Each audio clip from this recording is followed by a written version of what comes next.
Thanks, William, for your welcome. As William said, my name's Kev, and it's really, really good to be with you for this whole week of talks. Welcome back if you've come back for more, if you were here last night. And welcome to those of you watching online. I hope you feel relaxed. I hope you've got some refreshment close to you, and I hope you're able to really feel like you're part of things with us this evening. Mia is our special guest tonight. Mia's from Myanmar. Yes. Named after the country. Yeah, it used to be called Burma. We better say that for anyone who's old school. It's Burma that we're talking about, yeah. But are you named after the country?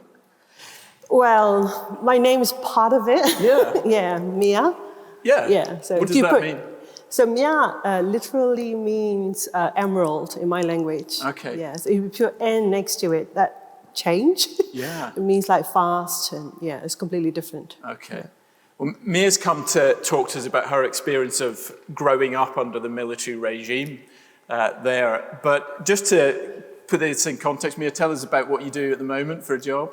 I am a business analyst. I work for NatWest Market. Yeah. Been working there for about 10 years now. 10 years, great. And are you back in the office? No. No? Yeah, I've been working from home, yeah. Okay, so this is what you have to do to get a night out, agree to be interviewed. That's true, yeah. Fantastic. Yeah. How's lockdown been for you? I was able to work since from last year, so apart from staying at home all the time, that didn't make that much difference, to be honest, like, working. Yeah, I'm quite used to working from home, because even before lockdown, I've been working at least 2 days a week from home, and my team is across all over the world, not just country, like India, Bulgaria, so it doesn't really matter. So you knew how to use Zoom and things before the rest of us, probably? That's right. Yeah. You got shares in Zoom? Yeah. Talk about that later. Now, some of us won't know the background to Burma, Myanmar. The military have had a really strong presence there, either kind of explicitly or behind the scenes for decades now. That goes back to the 60s? That's right, since from 1962, yeah. Burma actually got the independence from British in 1948. Yeah. Then we had our own governments, and then 1962, there was a coup. And then, that military, they reformed themselves as like a civilian kind of party, and then they stayed in the power until 1988, and there was another uprising happened, and another justification to change to another military. Okay, so you're born, we won't ask you exactly how old you are, but you're born somewhere in that 1962 to 1988 window. That's right. So you basically grew up only knowing the military regime there. Tell us what was life like? Was it a very tangible military presence through all of life? It was, yeah.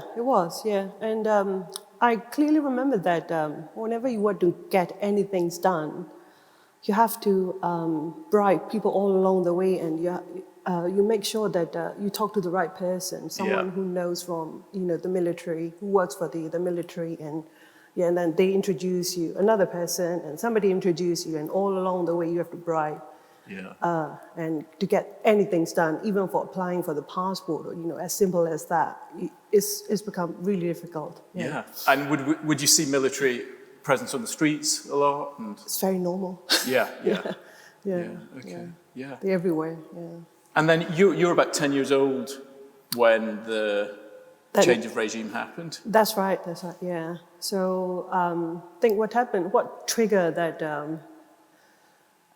The demonstration was the government decided to withdraw all of the currency notes because they can't control the inflation anymore. Mm-hmm.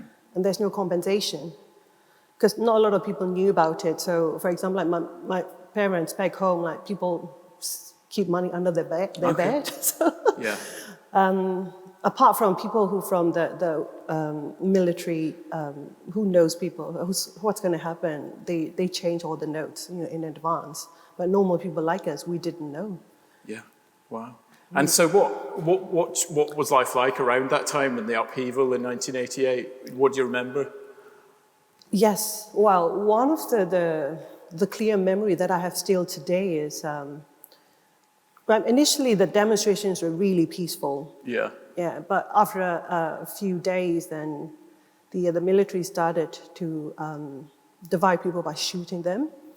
So one day I remember that they started shooting people, and students were trying to run away into all the different streets, and we can hear the gunshots really close to our house. And my auntie and were afraid that there might be stray bullets coming into our house because we don't have like a proper door, like just like a normal flimsy door, you know. So she asked all of us, like, my sister and my brothers, and we were hiding in the bathroom, because bathroom is at the very back of the house, and there's a big water tank, so we were just hiding behind there because the gunshots become louder and louder.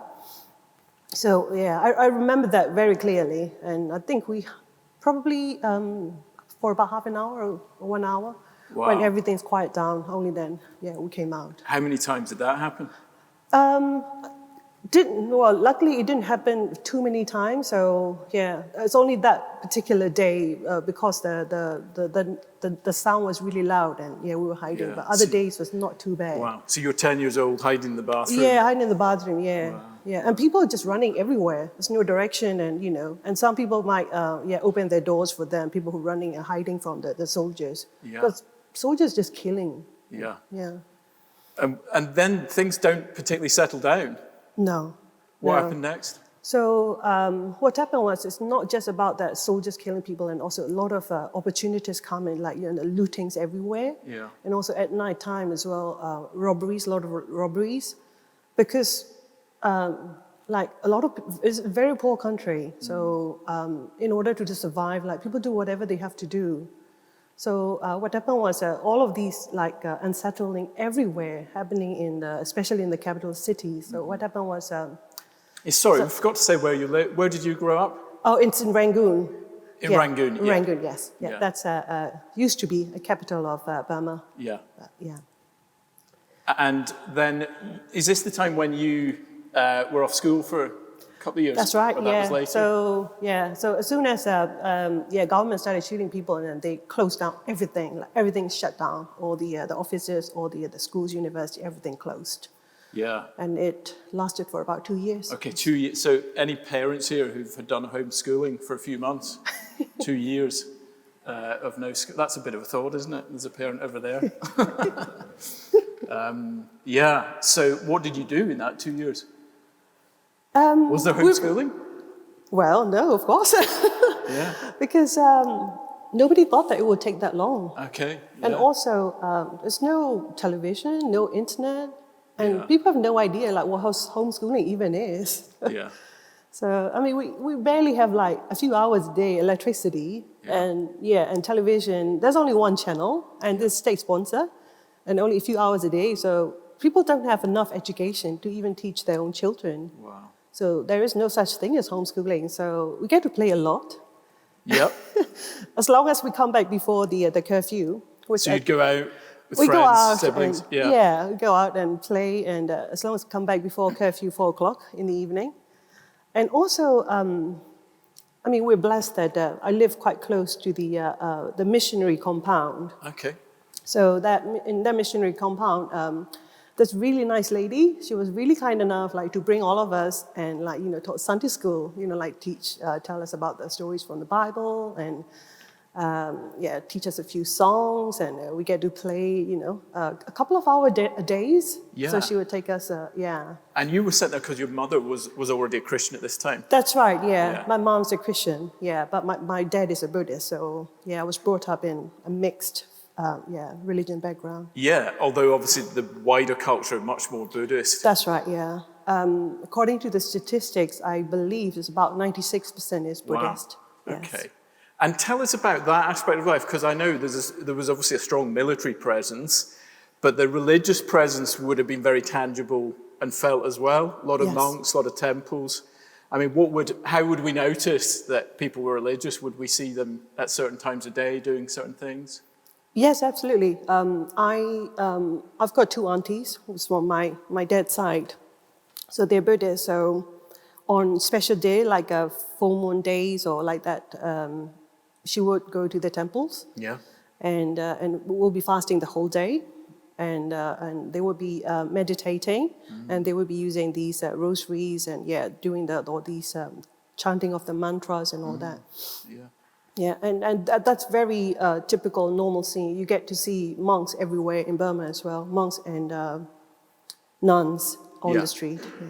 And one of the, well, you told me that one of the actual uprisings was actually led by the monks. That's right. That was back in 2007. Yeah. Yeah, they called it a saffron revolution because the robe that monks wear is same color as a saffron. Yeah. So it was led by the Which monks. gives us a sense of just how religious the presence is there. And I mean, I know that not every kind of Buddhism everywhere in every country is exactly the same, but what sort of things do you remember from the Buddhist upbringing you were in? So in my home, like I mentioned before, my aunties, they're Buddhist, so they taught me about the stories from Buddhism, and also taught me about how hell is real, and also quite a few things like you have to earn enough merits in order to have a better, good life when you pass on, and even if you like kill a little ant as small as ant, then there's a life considered as a life, then and you're not safe basically. So if you so go on, say that again. If you step on an ant. If you step on an ant, that basically you kill a life. So that means like you've done really bad deed. Yeah. Because every life is considered precious in Buddhism as well. So what's that affect? How does that affect you as a child growing up with that? I will be a bit conscious every time I unintentionally or sometimes I intentionally kill the cockroaches or all that. But so I will be very conscious about that, because what if I kill all these animals unintentionally, and if I die right now, what's going to happen to me? That thought is always with me. Yeah. And were there positive things to you at that time about Buddhism? I was quite young, so I was just told about all these different things. So in my mind, like, it's nothing's wrong, like, to follow both religions, like following Buddhism and following Christian, because like I said, we live quite close to the church and the missionary compound, so I will still be going to the Sunday school on Sundays. So, but one day, my sister challenged me, saying that you can't do both. And also, I feel very conflicted as well when I'm doing both, because I'm not faithful to one, and just doing just for the sake of pleasing my aunties and pleasing my sister, whoever that is, So I felt very conflicted, and at that time, like, I've got to decide, because I can't live like this anymore. Yeah. What age is this? It must be around 9, 10, or 11, around that age. Yeah. Quite young. Yeah. Yeah. So No, go on. Yeah, I mean, what I worried the most was what's going to happen when I die. Okay. Because, like I said, Burma is a very poor country, and the health care system is really bad, and people die young. And also, now these demonstrations happen, a lot of people were killed, young, old, it doesn't matter. So I know that life is fragile, and I know that there is something after death, and I do not want to go to hell. Yeah. So, so I started exploring all these different, Christianity and what it can offer, and Buddhism as well. What does Buddhism, we're thinking about suffering this week, and this idea that people reap what they sow. I mean, what does the Buddhism you grew up in say to those kind of ideas?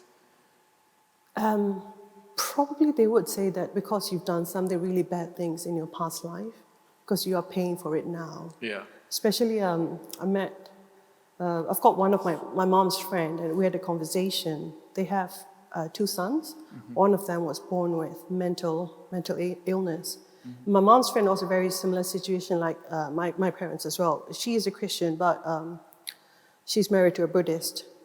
So for her, to have a son who has the mental illness, she can't accept it. Because why is that good God allowed that to happen to her family? Yeah. So she can't reconcile that in Christianity. But according to Buddhism, because he did something wrong in his past life, now he's paying for it. Right. That she can accept it. That's so interesting. So that's actually a way of dealing with the suffering. Yeah. So whenever you have suffering coming in, people would say that, just make sure you live a good life and do the good deeds, so that you won't end up in the same situation like now. Yeah. Yeah. Well, you'd heard all of this and grown up with it, but obviously you were attracted to Christianity, to Jesus. What attracted you to Jesus? Yeah, that's right. So, like I said, I don't think I can, live a good life all the time. And besides, I was so young. Yeah. I don't have enough time to do the good deeds. What if I die right now? I haven't done good enough.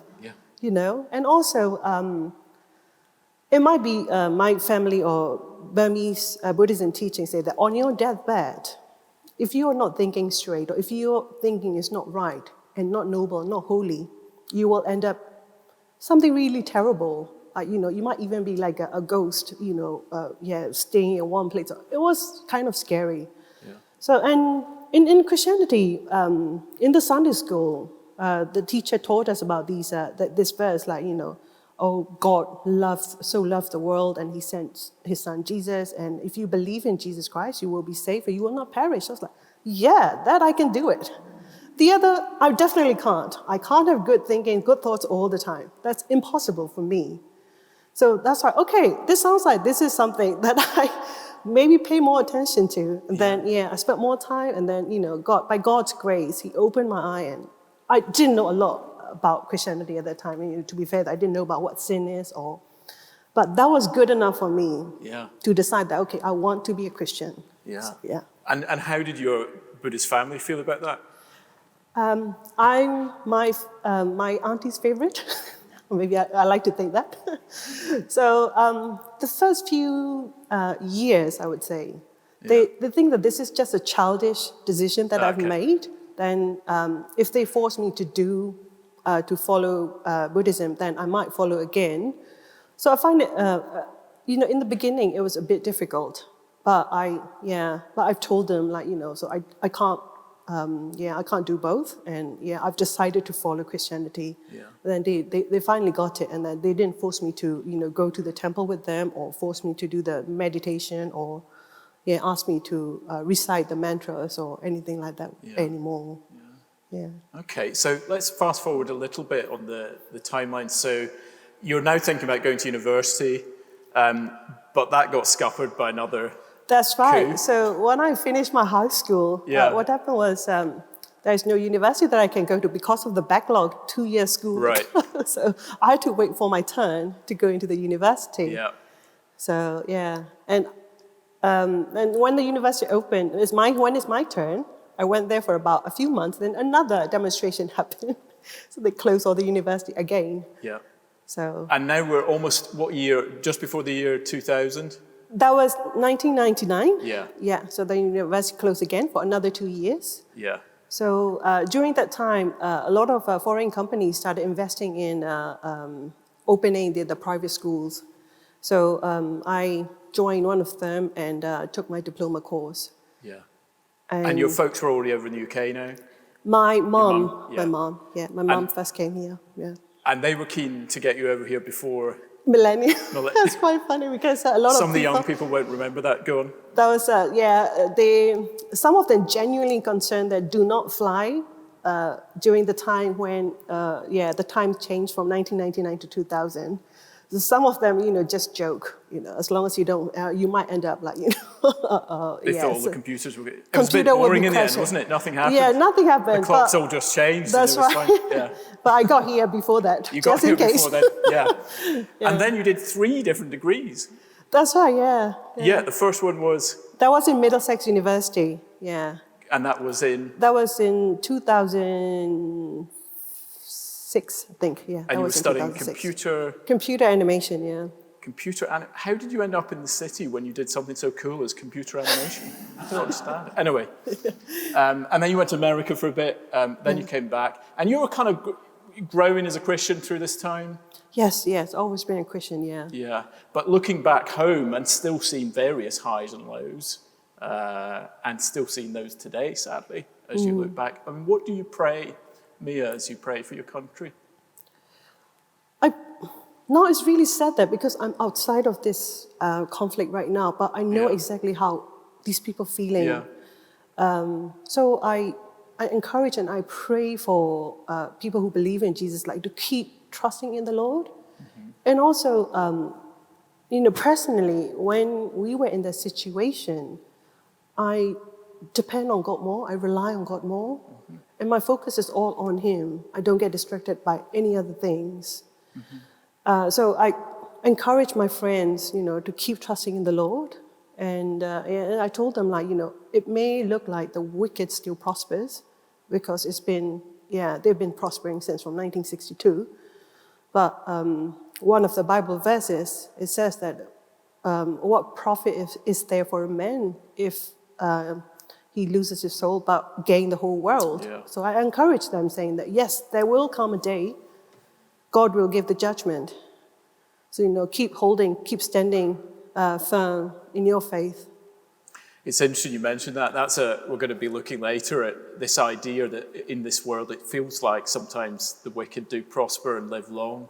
Yeah. You really feel like Burma's a place where you see that? Oh, absolutely, absolutely. That military regime since from 1988, all of the whole generation, they don't have a hard life. I mean, their life is so easy, and yeah. And even with COVID, do you want to say what's happened with that? Yes, I heard from my auntie that they were supposed to get the vaccine before this coup happened. Yeah. But after that, no news about vaccine. And according to her, these were all given to the militaries. Yeah, Yes. and there's no news about who's going to get the vaccine next, and all the money donated by all the international organizations apparently disappeared as well. Yeah, it's terrible, isn't it? Yeah. I mean, you've seen this decade after decade after decade in your country. Do you ever doubt the goodness of God, Mia, as you see this continue? I think when I am in that situation, instead of doubting God, I rely on God more. Yeah, and I know that there will be suffering. There are sufferings in the world, and also in the difficult times, people tend to care for each other more. And I can see that people are a lot more united now than before. Yeah. So I would say I focus more on Jesus, on God in my suffering. Yeah. Yeah. And what is life like on the ground there for your aunties, your cousins? Things going on? It's tough because nobody knows what's going to happen tomorrow. Yeah. You just live, play by ears and just live day by day pretty much. Yeah. And one of my cousins, I heard that they are fleeing from their house because of this coup, a lot of staff decided to not go to the offices or to the hospitals because they refused to work for this military council. Oh, wow. So, and what they've been doing is they've been grabbing people out of their own house or, to force them to work. So my cousin, he didn't go to work. So that's why, those people, they try to put them into the prison as well if they don't follow the orders. So he's been running away and sleeping in all the different houses, I heard. Yeah, wow. And you were telling me as well, there's some of the tension between different ethnic groups. That's a whole other factor in this as well. Yes, yeah. So in Burma, we have about 7 major ethnic groups, and 2 of them are armed. So so at the moment, these different ethnic groups combine and creating a united army, and it's heading into the civil war. Yeah, I heard that quite a lot of students fled to those regions and signed up to be involved in those armies and to fight these military. So potentially things could get worse before they It's get better. It's gonna get worse. It's gonna get worse. Are your aunties still strong Buddhist? She is still a strong Buddhist, and she believes that all the religions lead to the same place. Yeah. As long as you are doing good things, it doesn't really matter. And do you get much chance to talk to her about Jesus? I did.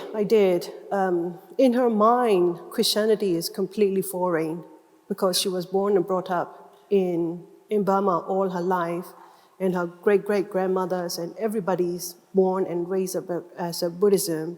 So for her is, even if she thinks that Jesus is a better option, but if she believes in Jesus, that she would be betraying her own identity or something like that, I think. Yeah. So she still, doesn't completely fully trust in Jesus. Then she might listen to when I say she will listen. But when I ask her whether she would like to follow Jesus only, then she would say no. Yeah. And you've said, it makes you rely on God more. Could you just say, one more time, really, how do you reconcile all of this upheaval with God being sovereign in that situation and good? I know that the world is not how it's supposed to be. Yeah. The world is broken since when we started disobeying God. Mm-hmm. And there will come a day God will sort that out. So for me, this is not the end. So that's why I can live with it. Because there will come a day God will sort everything out. That's great. Well, Mia, thank you so much for sharing. I know it's painful to talk about your home country when things are so tough there. We're really grateful that you've come and talked to us this evening. So we say thank you to Mia. In the talks this week, we're tracking through one person's story of suffering, a man called Job from the Old Testament part of the Bible. We saw what happened to him last night, his life unraveled, and today 3 of his friends have come to visit Job, and we're going to listen to their attempts to comfort him. So I'm going to give us 3 short readings from the next part of the book, each of them from a different of Job's friends. First, Job chapter 4 and verse 1. Then Eliphaz the Temanite answered and said, "If one ventures a word with you, will you be impatient? Yet who can keep from speaking? Behold, you have instructed many. You have strengthened the weak hands. Your words have upheld him who was stumbling, and you have made firm the feeble knees. But now it has come to you, and you are impatient. It touches you, and you are dismayed. Is not your fear of God your confidence, and the integrity of your ways your hope? Remember, who that was innocent ever perished?" And now the second friend. Then Bildad the Shuhite answered and said, "How long will you say these things, and the words of your mouth be a great wind? Does God pervert justice? Or does the Almighty pervert the right? If your children have sinned against him, he has delivered them into the hand of their transgression. If you will seek God and plead with the Almighty for mercy, if you are pure and upright, surely then he will rouse himself for you and restore your rightful habitation. And though your beginning was small, your latter days will be very great." And now the third friend. "If you prepare your heart, you will stretch out your hands towards him. If iniquity is in your hand, put it far away, and let not injustice dwell in your tents. Surely then you will lift up your face without blemish. You will be secure and will not fear. You will forget your misery. You will remember it as waters that have passed away. And your life will be brighter than the noonday. Its darkness will be like the morning. And you will feel secure because there is hope. You will look around and take your rest in security. You will lie down and none will make you afraid. Many will court your favor, but the eyes of the wicked will fail. All way of escape will be lost to them, and their hope is to breathe their last." COVID-19, did we reap what we'd sown? There's a thought-provoking meme that did the rounds. Did you see that one?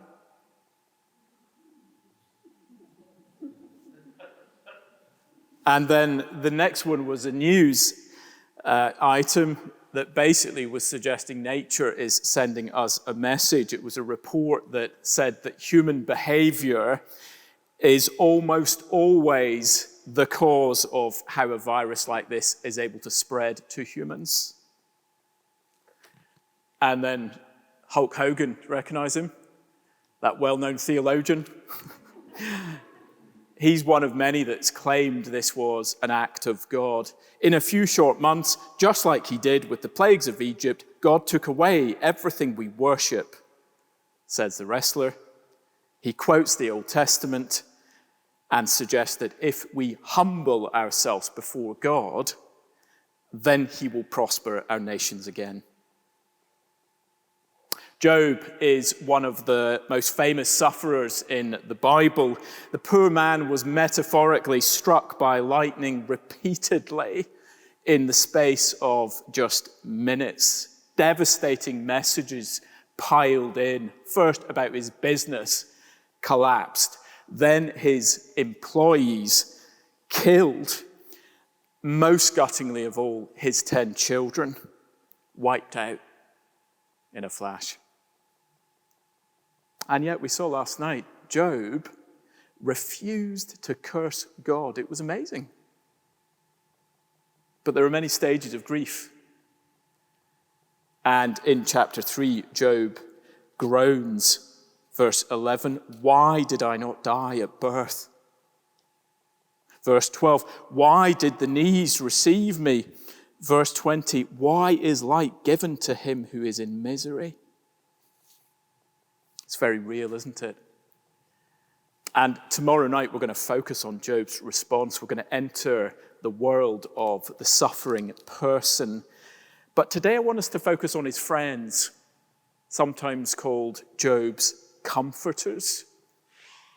Because even as Job howls from the ashes and cries, "Why?"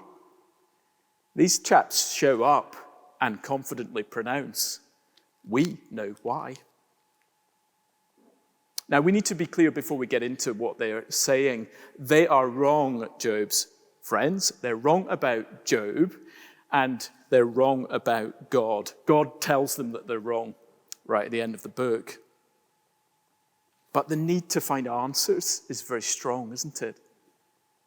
It's been said that it's not suffering that destroys a person, it's suffering without a purpose. I used to meet with a guy who, him and his wife lost a baby. It was stillborn, totally out of the blue. Pregnancy had been fine, absolutely awful. And actually quite quickly, he was wanting to have the conversation about God and why. Very easy in that moment to start to wander into speculation, to pretend that we know more than we do. Actually, the particular error of these friends runs very deep in the human psyche. So whether COVID-19 has wreaked havoc in your family, and I'm really sorry if it has, or whether we're just trying to make sense of the last year at the big picture level, Job's friends have got to be rebutted. Life is not as simple as you reap what you sow. That's our big point here. And that's their basic explanation. You reap what you sow. So Eliphaz, this first guy, remember who that was innocent ever perish? One of the things that makes these speeches a little bit confusing is they say lots of things that are kind of true, including 4 verse 8. Listen to this. "As I have seen, those who plow iniquity and sow trouble reap the same." You reap what you sow, right?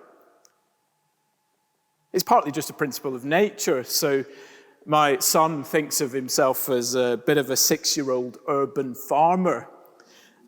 He grows beans, and obviously because I'm a good dad, I tell him that he's an agricultural genius.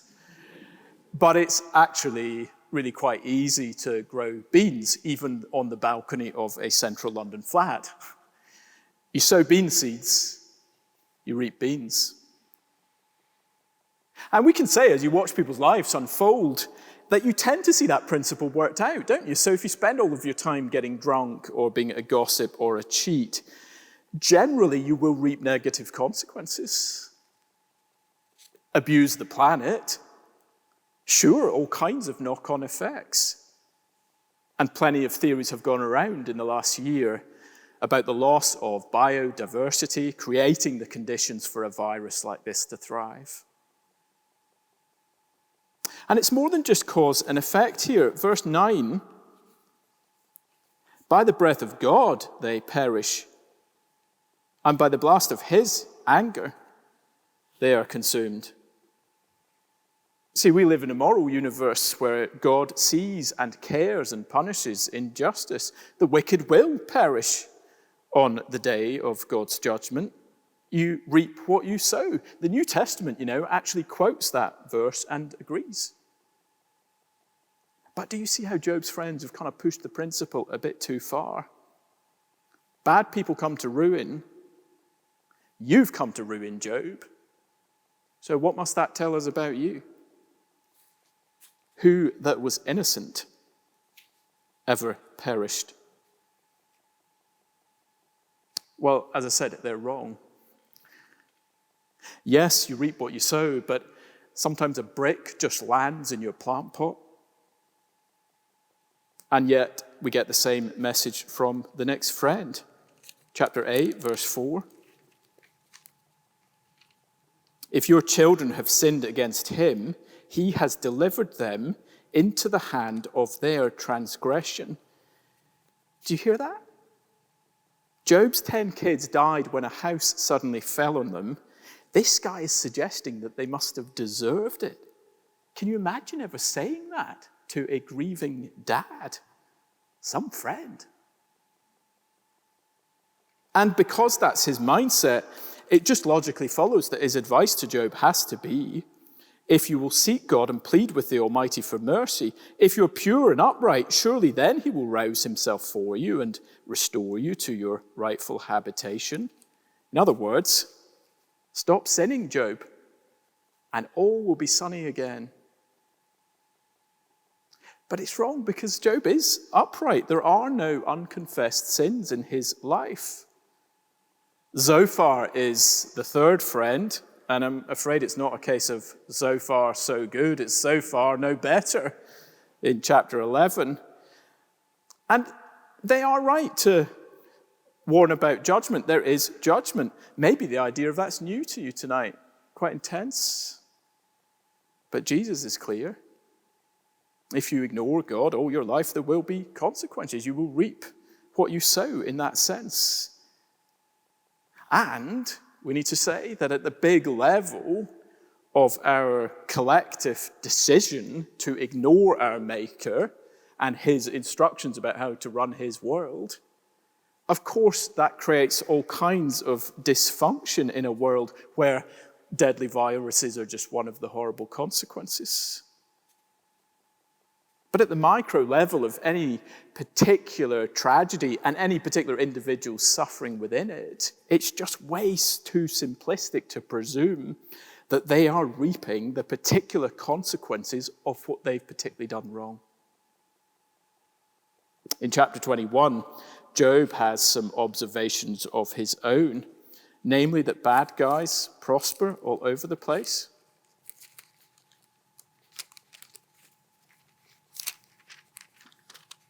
Why do the wicked live, reach old age, and grow mighty in power? Their offspring are established in their presence and their descendants before their eyes. Their houses are safe from fear, and no rod of God is upon them.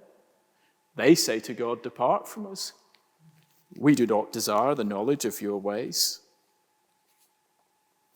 My grandmother died age 99, just before COVID got going, actually, and my ears pricked up a couple of months later, when the name of her nursing home up in Ayrshire was mentioned specifically on the BBC News. Sadly, 20 of the elderly folk there had passed away from coronavirus. At its crudest, Job's friend's way of thinking is that those old people who died at Beerland's care home were worse sinners. But Job speaks to a more biblical reality. It may well be that just the old people who've spent the whole of their lives saying, we don't desire the knowledge of you to the Almighty, are the ones who are still alive and well and warm in their bed this evening. Well, so what? Let's think about a couple of consequences of this before we go to questions. And the first thing is about a right response in the face of suffering and to prospering, actually. When I was young, if you wanted to watch a movie, you had to go to something called a video shop. I can see some of you looking blankly already, and you had to hire something called a cassette. And my mum would always say, oh, can you get The Sound of Music? And we would always come back with Star Wars, much to her disappointment. Eventually, things progressed, and there came a point where you were allowed to hire 2 video cassettes at the same time. So we got Star Wars and The Sound of Music and watched them in a double bill. They went surprisingly well together, actually. Well, there's a scene in The Sound of Music, you may know it, where Maria and Captain Von Trapp declare their love for each other. And she's been poor, she was a nun. She's just blown away that this rich, handsome captain wants to marry her. And she bursts into song, as they do in the musicals. Nothing comes from nothing. Nothing ever could. Somewhere in my youth or childhood, I must have done something good. Do you hear the worldview coming out there? You can call it karma. Doing well, I must deserve it. Things going wrong, I must deserve that too. And it is how sufferers themselves often feel. Mia gave us a bit of an insight into that. And I think you can see why it is compelling, because it seems to give purpose and potentially a way out of the suffering as well, because if I can correct the error of my ways, then maybe life will improve. Yes, the cause and effect. Negative behavior does lead to negative consequences. And that may have been relevant in the pandemic. I'm not scientific enough to know. Yes, there's big level. Sin leads to death. And yes, we all deserve God's judgment. But sorry, Hulk Hogan, it's just very wrong to presume the mind of God and to pronounce that in a specific way people are reaping what they've sown with COVID. Jesus tells the people in his day, stop making that kind of very specific assumption. Sometimes people will say when these big tragedies happen, God sometimes punished nations for sin in the Old Testament. That must be what's going on now. How do you know? Or people will say, God always wants to bless the people he loves with good health, so there must be something spiritually wrong, a lack of good faith if you get ill from the virus and don't recover. Again, how do you know? Jesus, in Luke chapter 13, he interrupts a similar conversation about all of that speculation. And Jesus says, hey guys, no, the issue is not what have they specifically done or why is that person suffering more. Jesus says, let every tragedy preach a sermon to you. Let every tragedy preach you a sermon. And the sermon of this last year is, well, look at the fragility of life. Vaccines are great, but they don't give you superpowers. One day you will meet God. Are you ready? And then the second thing to think about, just that we need to have a bit more humility generally in what we think we know about God. So when George W. Bush was the president of America, his defense secretary was a guy called Donald Rumsfeld.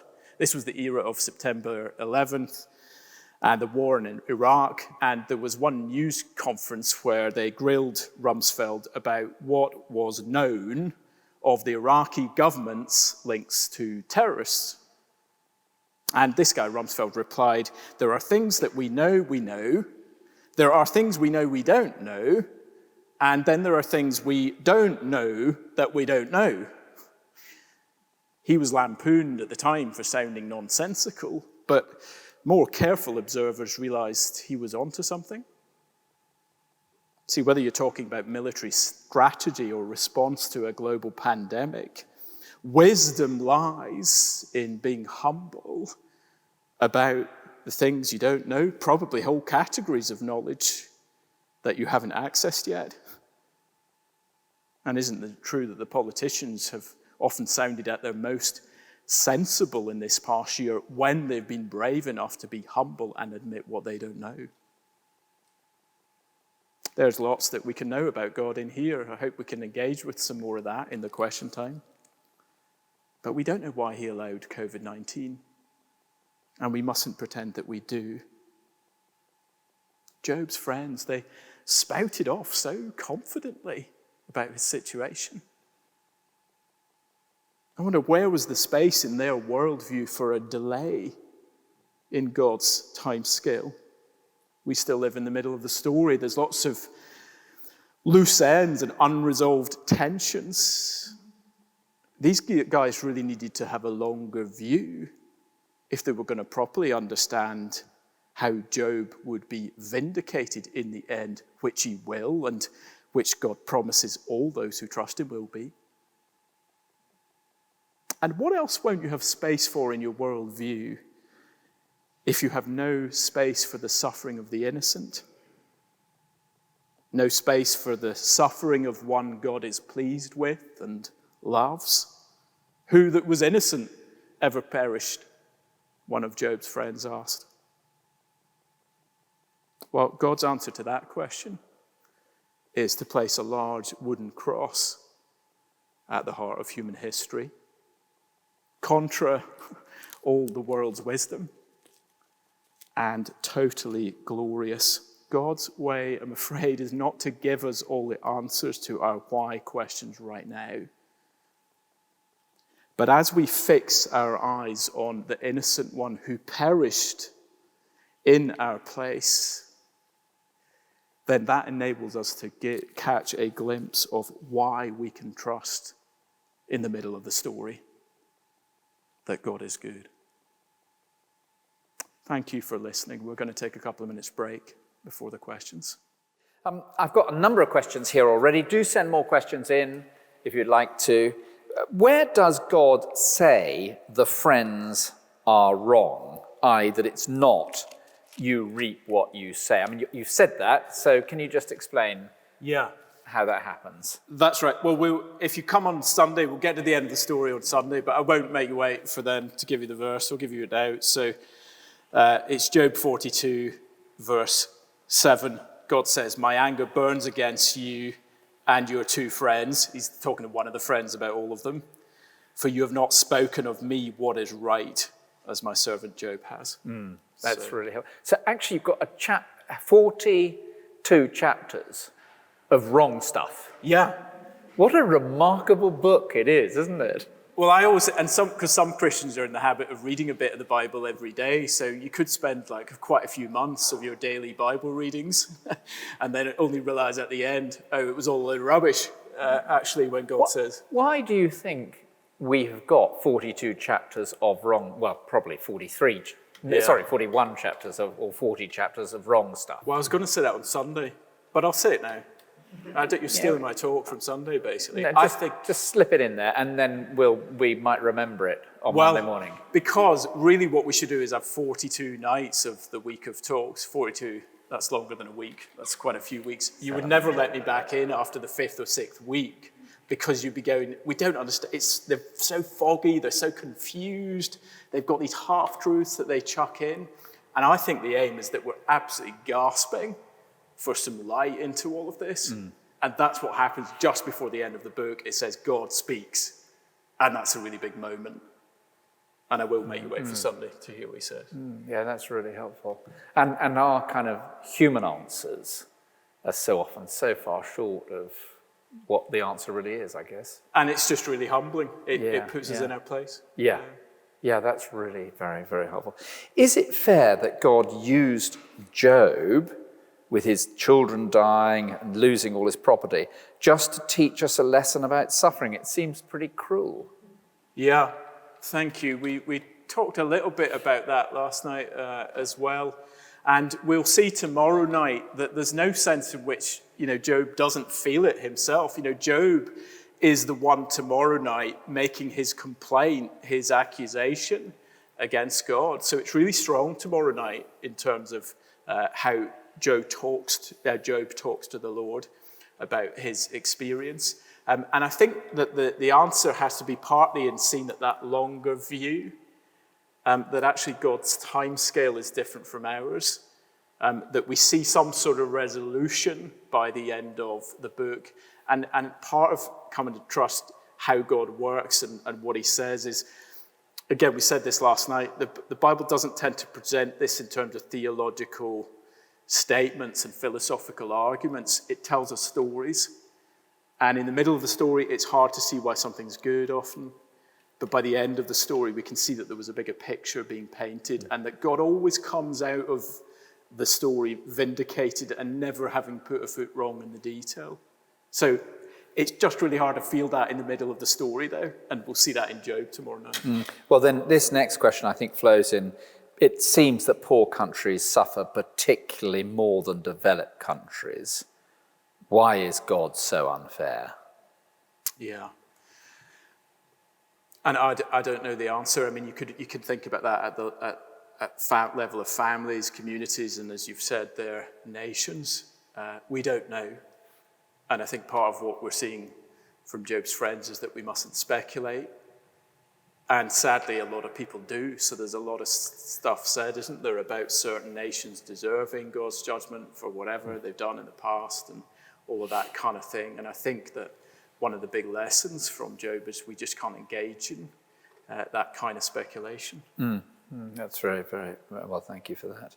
And another question: the three comforters, so-called. Yeah. Do you know, are they basically presenting the same theory, or is there a little bit of nuance between them all? I think it's basically the same theory. They have They have slightly different spins on it. So sometimes they're focusing on Job. We need to work out what your sin is, Job. You need to repent. At one point, they accused Job of kind of business dodgy dealings, but all of that is coming from the same basic premise. It's that either the guy must have done something wrong somewhere, so let's accuse him of a few things, see if anything bites, and let's give him what is basically, if you've heard of the prosperity gospel, it is basically the prosperity gospel that Job's friends give him in all of its ugliness. When they say things like, a couple of those readings I gave you, so confident in their pronouncement. Oh, if you just bring this to God, and He'll restore your habitation.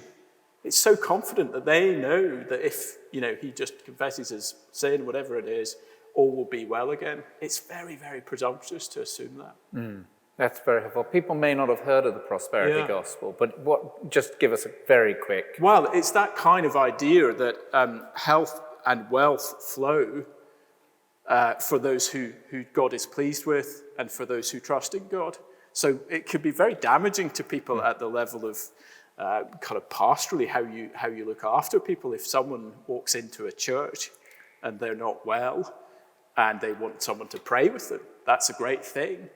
But if the way you go with that as the person praying is to say, well, this is probably something wrong that you've done in your life, and if you have enough faith, maybe then, even if you're just saying, if you have enough faith, you'll become well, that's saying it's some kind of work at your end that can definitely make God make you well. Again, that's very presumptuous and very damaging when it doesn't work out.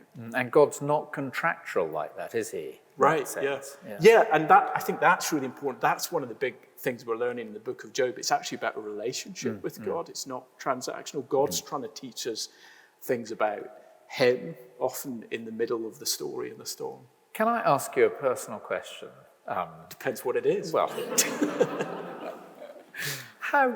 you've obviously spent a lot of time in this book. How have you found it helpful, you and Laura at home? What have you found helpful in it? Yeah, well, we studied Job at our church about 4 years ago, The thing that got me onto it was my mum at the time was dying of cancer, and I thought, I think the book of Job's going to be helpful for me. So it was as much for me as anyone else in the church, but I hope it was helpful for the wider church family as well, to really think about God and suffering and how we make sense of it. And my mum was actually a real role model to me of Job last night, the way that Job was able to say, the Lord gave, the Lord has taken away, blessed be the name of the Lord. She had a really quiet, trusting confidence in God in her illness. And I know that everyone doesn't always respond the same way. Again, we'll see a bit of that tomorrow night.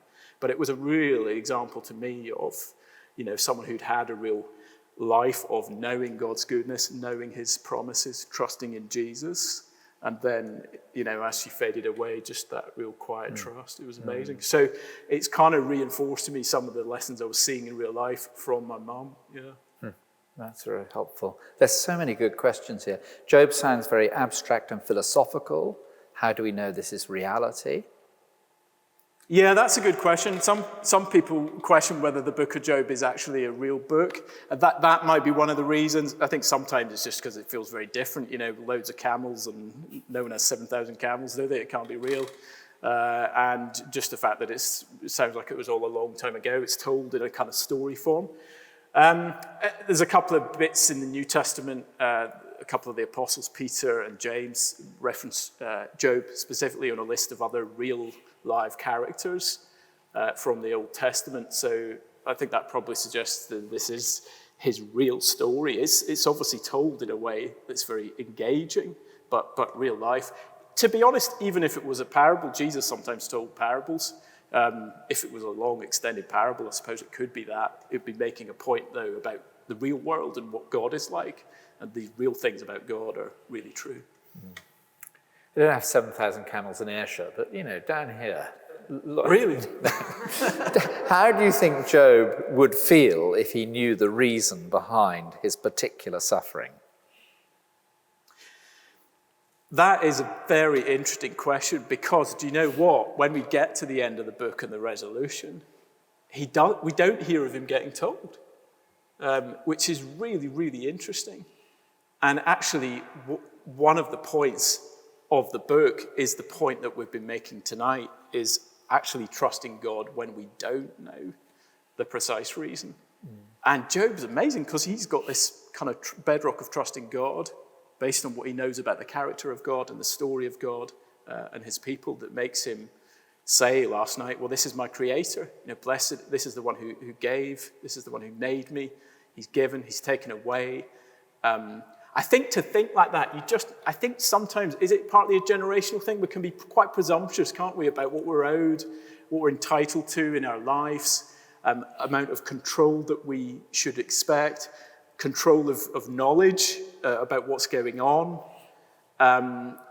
And, in the old days when, apparently when they made the maps, they had bits of the maps that just said uncharted territory, because no one had been there yet, and people were comfortable with that. We don't like uncharted territory. That's why we've been so thrown by everything in the last year. And I think it's partly, can we be humble like Job and say, actually, we're not owed everything that we maybe thought we were owed. Maybe there is a God. Maybe he knows stuff that we don't know and even don't have to know right now. Could we trust him? It keeps coming back to this question, can we trust him? As we look at Jesus Christ, can we trust him? Kev, I'm going to try and get us to answer quite a few questions really quickly. They've been great answers, but I just would love to get through as many as we can. Why is it wrong, even simple, to speculate or think about what causes pain and suffering in the world? Thank you. I don't think it's necessarily wrong. Sometimes, if you've lived long enough, you can look back, even from your own experience. And this is not even a thing about Christianity. Loads of sufferers will tell stories of ways that they've grown through specific things that happened. They've needed a bit of space and time to be able to see it. So I'm not saying that we should never do that, but it's their confident pronouncement that they're so sure about God. Great. That's what we should do. Does God use suffering to wake up people to believe in him? Yeah. Why can't he use happiness to do it? Yeah, I feel that, I'd want that to be always the way myself. That would be much easier. And sometimes he does, sometimes actually, I think about giving birth, and actually we went to one, I've never given birth, just to be clear. But we went Thanks for that clarification. We went to one of these kind of NCT classes. It's what everyone in Islington does when they're having a baby, and it's all very middle class. But anyway, you meet other people who are having a baby, and as we followed the thing through with them after they'd had their babies, for some of them, the miracle of birth was making them think things spiritually. But Jesus says in Luke 13, let these tragedies be a sermon to you. Look at how fragile life is, and think about God and where you're going to end up. How are we to define good or bad? Who is good? That's a really good question, and Jesus is good is the answer, and that's why I brought my John's Gospel up to the front tonight, because I just want to say again what William has been saying. This is the way to really get into this tangibly. Look at Jesus, see the goodness of his life, let him talk to you about what good and bad are and what we are like, and see if you can trust him. Brilliant. This question's been in since the early doors. If a person has been a Muslim in the past and after believing in Jesus still finds themselves feeling guilty in private, can they still be forgiven? So it may be somebody from perhaps a different religious background thinking, well, does God forgive all my sins? I think that's what's going on there. Yeah, thank you. I mean, that's a really big question. And in a way, it's great that you'd feel that, because it means you've got a real sense of the seriousness of sin. I think we can be a little bit glib sometimes in the way that we presume forgiveness even. And again, generationally, we sometimes think here, if God forgives people, I'm probably on that list. And it's a battle that various people have from different backgrounds for different reasons to really, really believe that God has forgiven them, maybe because of specific things they've done, sometimes because of particular anxieties that they have in their temperament. And again, come back to Jesus, saying to specific people who he meets along the way in the Gospels, forgiven, some real rotters that Jesus meets, full forgiveness. And, sometimes people find it helpful to have a few verses where that's made really, really clear, that in the middle of the night when you feel anxious about that, bring the words of Jesus back to you for assurance. That's really helpful. Is God indifferent to my innocent suffering then? Surely karma is actually fair. You get what, you reap what you sow. Yeah, and that's why I was saying it's a funny mixed bag, the things that Job's friends say. Some of it does feel kind of rings true to the rest of the Bible. There is a principle of a God who cares about justice. This is a moral universe. The Bible talks about a day of reckoning where people will have to give an account to God and be judged accordingly. None of us have any hope on that day then, as we think about the failure of our lives. And actually, our only hope is the innocent sufferer. So we said last night, God's got skin in the game, as it were, on innocent suffering in Jesus Christ, as he sends his son, the ultimate innocent sufferer, and who is actually specifically suffering for our sake as he steps in to take the punishment of a world of sin and failure. He's specifically doing that in our place as the innocent one. So that's how invested God is in this. And we'll think about Jesus a bit tomorrow as well, and his innocent suffering and his cries out to God that we see in the Bible as well, because it may be helpful to see how Jesus responds in suffering and to, again, take on some of those words as your own. Thank you very much. Can't you find purpose in suffering without God? Yeah, as I said, I think that, BBC website, they love these kind of one person's true story. Most of the time it's someone who something really bad's happened to them, and you read the story about something good that's come out of it. So for sure, I'm saying yes, there is that. But just remember that if we're in any way able to take a helicopter view of our lives and the good that's come, it's a very small helicopter, a very small bit off the ground, as it were. But God sees how the whole picture fits together. And we just need to be very humble about that. When will God sort it out? We can't make a direct correlation between behavior and suffering. Why is there death and suffering in the world at all? and when's God going to sort it out? Yeah, the death and suffering has come from the way that we have broken the world. So not specifically the things that you've done wrong today mean that you're going to die whenever, but as a human race, we decided to run the world our way rather than our Maker's way. That takes you right back to the beginning of the Bible. And what you see is that God's punishment specifically engages with the jobs that he asked us to do and the ways that we've then gone wrong. So we were supposed to rule the world. God kind of curses the world, so it never quite works for us. And we were supposed to live forever. We were supposed to fill the world with loads of us, and death is brought in as the punishment because God can't have people who've rejected him in that way living forever. That's the world that we find ourselves in. Wonderfully, again, read John's got the story of Jesus is the story of restoration in that broken world and an answer and a way back. Jesus wants to lead us to a restored world. And the end of the Bible says that he's coming soon. And that's why the big prayer that Christians pray is, "Come, Lord Jesus." So if you feel that you want the end of this brokenness, well, who wouldn't? And Jesus says he's the one who's going to come and do that. So just in one final couple of sentences, two final sentences. Do Christians believe that suffering is different for those who believe and those who do not? Well, there's a whole category of suffering that only comes your way when you become a Christian. You need to know that if you're investigating. That actually there's a whole kind of level of hostility that the Bible anticipates and warns us about, that in various ways, it may be quite small scale, but it could be really quite big scale. It is in the world today. You know, even the secular news has picked up on some of the persecution of Christians in the Middle East recently, places like Syria.